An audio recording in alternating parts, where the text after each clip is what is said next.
Be sure the patient removes all jewelry, including rings, bracelets, watch, necklace, body piercings, etc. Position the patient comfortably.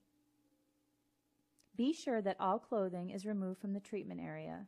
Elastic, nylon, and other synthetic material may increase perspiration, which can lead to a minor burn or blister. If you have a patient that is curvier, such as wide at the hips and narrow at the waist, use rolled towels on either side of the waist to push the tissue out.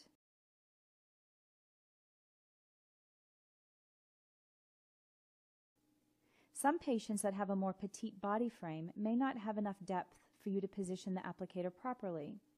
With these patients, it will be necessary to bolster the whole body or midsection in order to create the depth needed. To do this, take 2 thick folded towels and position as shown. You may also use a narrow body pillow.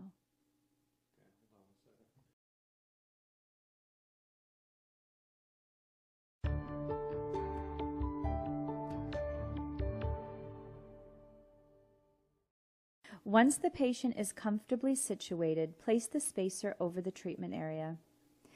The spacer was designed to help you keep the proper distance between the skin and applicator during treatment. Next, position the device so that the arm is as extended as possible. While supporting the applicator with one hand, loosen all 3 knobs. You will notice that by loosening all knobs, the arm becomes very flexible and easy to work with. Now place the applicator directly on the spacer and make adjustments so that the applicator, arm, and device are positioned exactly how you want it. Keep in mind that the arm and/or cable should never be resting on the patient's body. Once the applicator is positioned properly, tighten the large knob at the bottom first. Before tightening the middle knob, it is easiest to lift the applicator off the spacer 2 inches or so.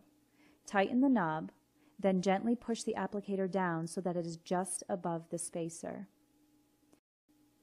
If you have a difficult time tightening the knobs, use a small grip pad to make it easier for you.